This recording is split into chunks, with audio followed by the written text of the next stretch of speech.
Inilah 8 grup band metal dunia beraliran religi. Edison tidak tepati janji memberikan uang 55.000 US dollar hasil karya Tesla. Kebakaran kebun ganja di Thailand, warga dan wisatawan nge-fly bareng. Assalamualaikum warahmatullahi wabarakatuh. Hai Sobat Pop News, senang sekali bisa hadir kembali di hadapan Anda. Kali ini, Pop News Media akan merangkum sejumlah berita seputar selebriti nasional dan internasional, gaya hidup, berita viral, film, serta hal-hal entertainment lainnya. Sebuah berita ini kami rangkum selama sepekan dalam program Pop Spot. Bersama saya Hesti Handayani, inilah informasi selengkapnya.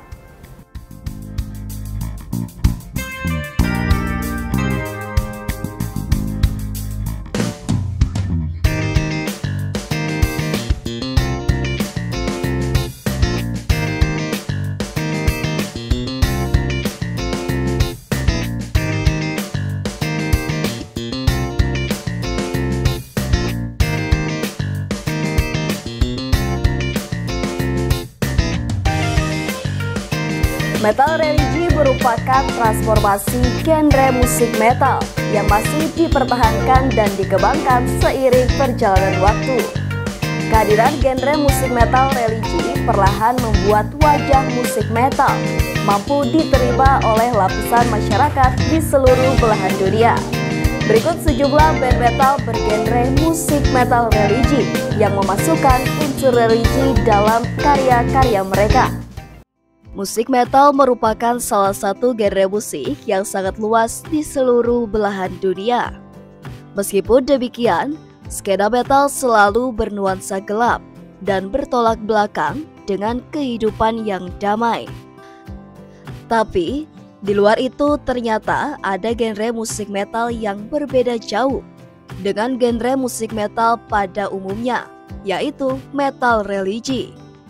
Anda tidak salah dengar, metal religi merupakan transformasi genre musik metal yang masih dipertahankan hingga sekarang. Kehadirannya juga sangat diterima baik oleh masyarakat, terutama penikmat musik metal atau metalhead. Berikut adalah deretan band metal religi yang memalukan unsur religi ke dalam karyanya. 1. Shark Al-Sama. Shark Al-Sama merupakan band death metal asal Tuban, Jawa Timur yang dibentuk pada tahun 2018. Band ini dikenal dengan genre folk atau brutal death metal yang menggabungkan unsur musik Timur Tengah dalam komposisi mereka. Tema lirik mereka sering berkisar pada Islam, perang, dan sejarah. Menariknya, band ini hanya beranggotakan 2 orang saja. 2. Safar.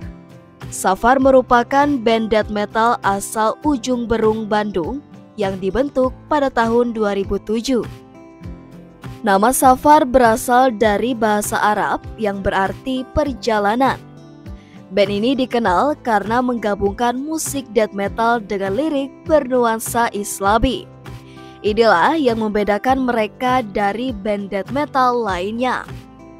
Melalui musik mereka, Safar menyampaikan pesan-pesan keislaman dan sosial. Hal ini menjadikan mereka salah satu pionir dalam genre death metal bernuansa Islami di Indonesia. 3. Tengkorak. Tahukah Anda, band grindcore asal Jakarta ini dibentuk pada tahun 1993. Band ini dikenal sebagai salah satu pelopor musik grindcore di Indonesia yang mengangkat tema Islami dan sosial. Berbeda dengan band metal lainnya, Tengkorak mengusung pesan-pesan Islami dan anti-Zionisme. Mereka juga menggagas penggunaan salam tauhid sebagai pengganti salam metal 3 jari. 4. Purgatory. Jika di luar negeri ada Slipknot, di Indonesia ada Purgatory. Band yang selalu menggunakan topeng ini terbentuk pada tahun 1994 di Jakarta. Band ini merupakan salah satu band metal religi yang mengembangkan syiar Islam di Indonesia. Dalam penulisan lirik lagu, mereka kerap kali memuat ajaran Islam hingga isu sosial. 5. Resurrection atau Risband. Band ini merupakan salah satu penggagas utama metal religi di dunia. Resurrection atau Risband dibentuk pada tahun 1972 di Chicago, Amerika Serikat, dan berhenti pada tahun 2000. Awalnya band ini bernama Charity, lalu mereka mengganti nama menjadi Resurrection. Hal ini dikarenakan ketika komunitas Yesus People Milwaukee terbagi menjadi 4 kelompok. Uniknya, band ini lebih mengabdikan diri kepada masyarakat, khususnya seperti panti jompo dan gereja. Meski gereja sempat menolak musik mereka, Resurrection tetap semangat dalam melakukan penginjilan melalui karya mereka. 6. Tarantis. Band metal asal Iran ini keberadaannya begitu sangat fenomenal. Band ini pernah dikecam karena negara Iran mengharamkan musik bergenre metal. Band yang terbentuk di kota Teheran pada 2000 ini menjadi pionir band metal religi di Iran. Mereka sering membawakan musik metal sesuai ajaran religi mereka. 7. Payable on Death atau POD. Dibentuk pada tahun 1992, vokalis POD mulai menganut agama Kristen saat setelah ibunya sakit berat. Payable on Death merupakan istilah yang menginterpretasikan ikatan langsung dengan pengajaran Kristen.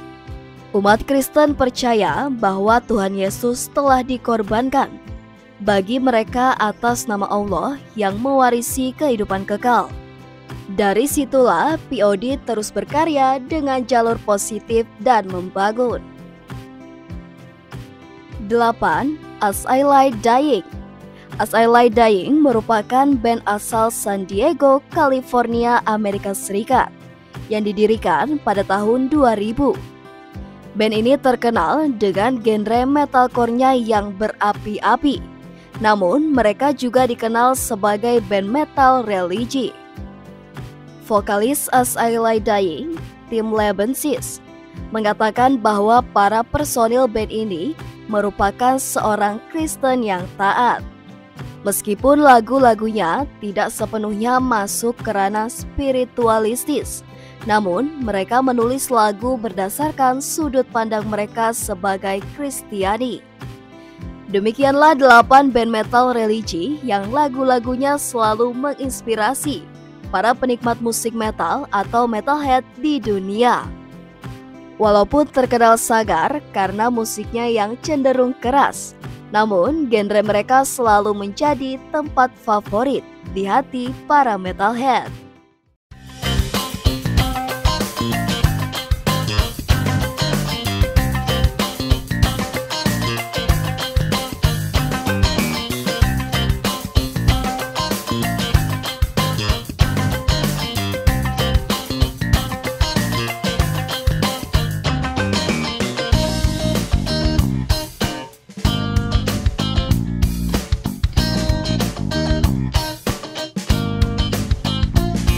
Lampu merupakan salah satu benda yang penting dalam kehidupan. Selain berfungsi sebagai penerangan, lampu juga dapat menjadi petunjuk berkendara lalu lintas. Namun, apakah kamu tahu siapa penemu lampu? Dia adalah Thomas Alva Edison. Berkat penemuannya yang menarik, menjadikannya salah satu inventor atau penemu yang memberi kontribusi besar bagi manusia di seluruh dunia. Berikut informasinya. Thomas Alva Edison, penemu lampu pijar. Thomas Alva Edison adalah jawaban dari siapa penemu lampu pijar atau bola lampu. Ia lahir 11 Februari 1847 di Milan, Ohio, dan dibesarkan di Port Huron, Michigan. Ia adalah sosok yang memiliki kepribadian unik dan pekerja keras. Edison hanya mengikuti pendidikan formal di sekolah, tidak lebih dari 3 bulan. Bahkan, seorang guru pernah mengirim surat pada ibunya dan menyuruh Edison untuk keluar dari sekolah. Hal ini bukan tanpa alasan. Diduga Edison saat itu belum bisa mengikuti pelajaran dengan baik, hingga akhirnya benar-benar diberhentikan dari sekolah oleh ibunya. Namun hal tersebut tidak membuat ibunya berkecil hati. Ia justru mengajarkan Edison sendiri di rumah dan memberikan buku-buku bacaan ilmiah untuk orang dewasa, hingga akhirnya mendorong Thomas melakukan beberapa percobaan ilmiahnya sendiri. Pada usia 12 tahun, Edison mulai bekerja sebagai penjual koran, buah-buahan, dan gula-gula di kereta api. Tidak hanya itu, ia juga pernah bekerja sebagai operator telegraf di beberapa kota, sampai akhirnya menjadi kepala mesin telegraf di New York. Selama bekerja, ia melakukan beberapa penelitian terkait telegraf dan berhasil membuat mesin telegraf menjadi lebih baik. Berkat kerja kerasnya dalam melakukan beberapa penemuan, ia pun berhasil mengumpulkan uang dan mendirikan perusahaan sendiri. Tekad Edison dalam penelitiannya terus berlanjut. Pada tahun 1874, ia memutuskan untuk pindah ke Menlo Park, New Jersey, dan membuat bengkel ilmiah yang dijadikan sebagai tempat melakukan penelitian-penelitian baru. Setelah berhasil membuat bengkel, ia pun bekerja semakin keras untuk penemuannya. Ia bekerja sepanjang hari dan hanya tidur selama 4 jam demi menyelesaikan penemuan terbarunya itu. Ia melakukan eksperimen dan percobaan terus-menerus, hingga akhirnya berhasil menyalakan lampu pertamanya. Sebelum akhirnya berhasil membuat lampu menyala, Edison mencoba sebanyak 9.998 kali eksperimen yang selalu berakhir gagal. Meskipun gagal, ia tidak berhenti. Ia justru semakin terpacu untuk melakukan berbagai upaya agar penemuannya bisa berhasil. Di percobaan yang ke-9.999, akhirnya ia berhasil menciptakan lampu yang benar-benar terang dan dicatat sebagai salah satu dari sekian penemuan fenomenal. Hingga akhirnya seluruh dunia mengetahui siapa penemu lampu. Sebenarnya ada banyak ahli lainnya yang juga melakukan percobaan untuk membuat lampu pijar. Akan tetapi, lampu pijar Thomas Alva Edison lah yang diterima oleh masyarakat karena mampu bertahan paling lama, yaitu 40 jam. Sementara, siapa Nikola Tesla?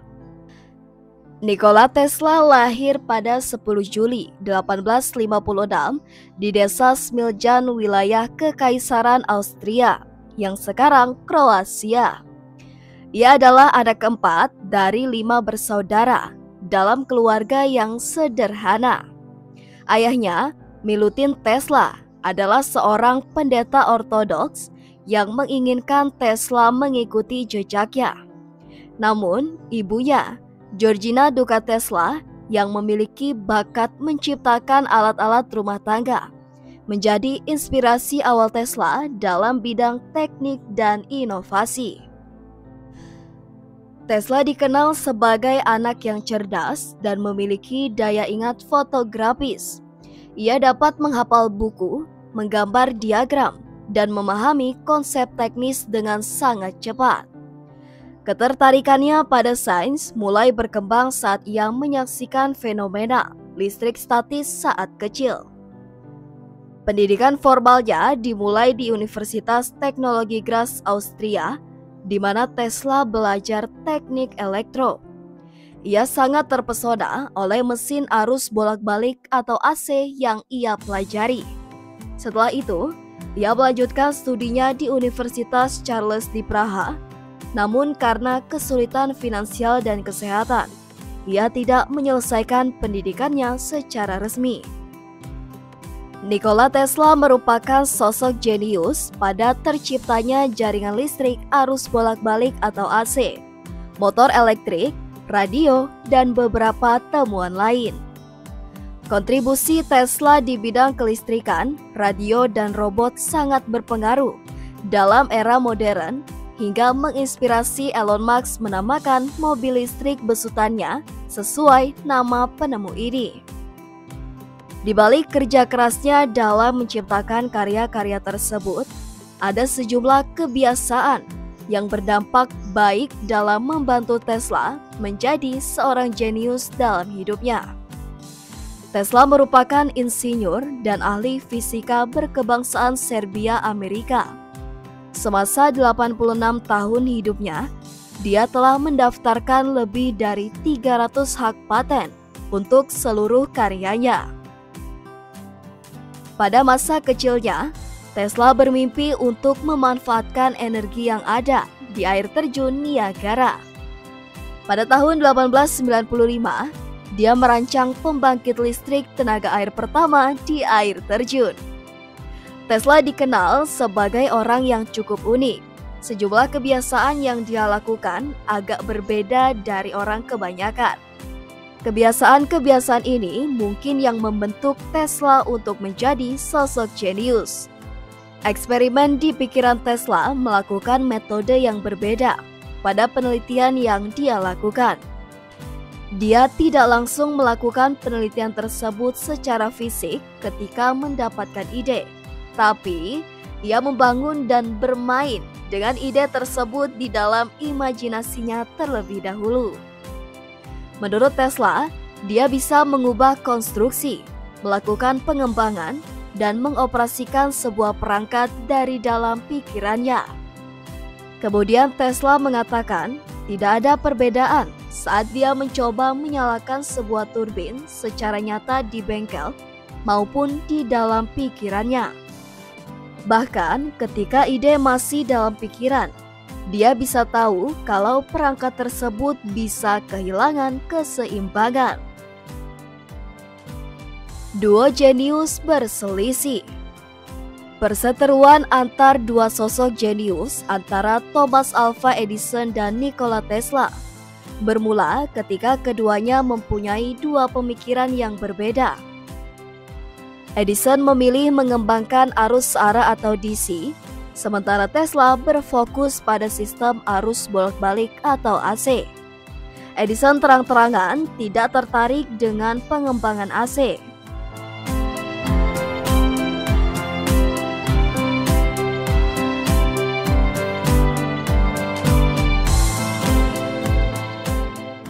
Tak sampai di situ, mengutip CEPSA, Edison memberinya misi untuk meningkatkan sistem DC dan menjanjikannya $55.000.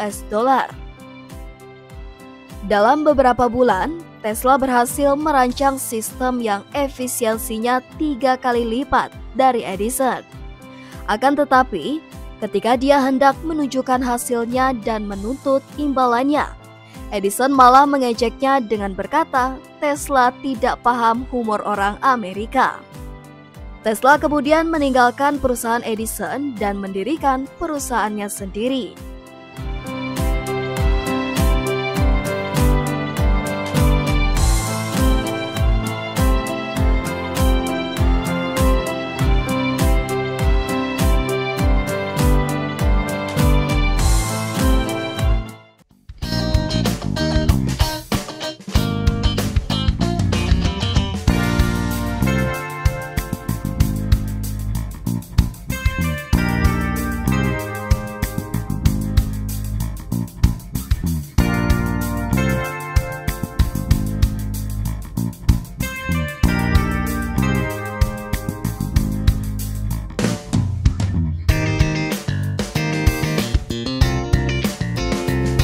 Sebuah kebun ganja terbakar di wilayah Pattaya, Thailand.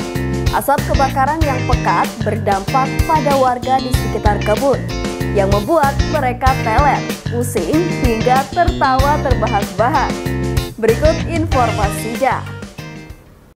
Sebuah kebun ganja di wilayah Pattaya, Thailand terbakar pada Rabu.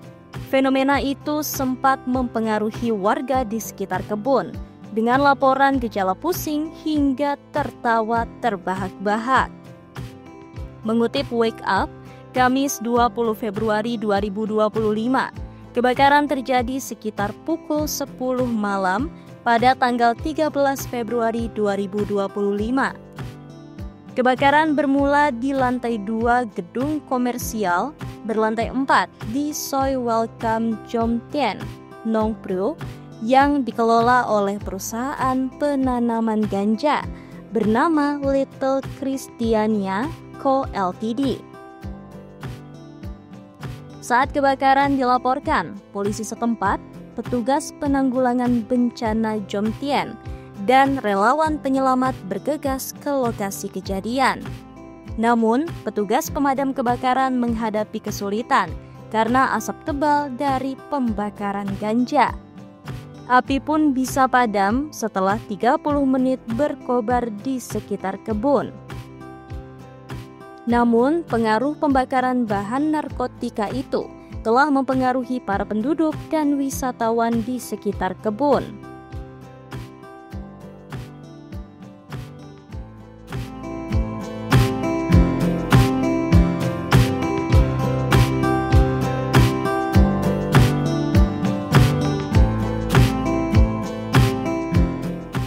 Media Tiger juga melaporkan insiden serupa.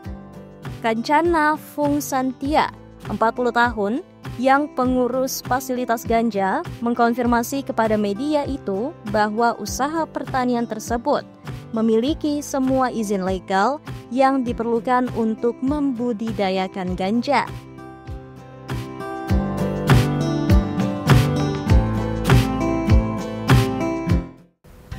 Itu tadi sejumlah berita seputar selebriti nasional dan internasional, gaya hidup, berita viral, film, serta hal-hal entertainment lainnya.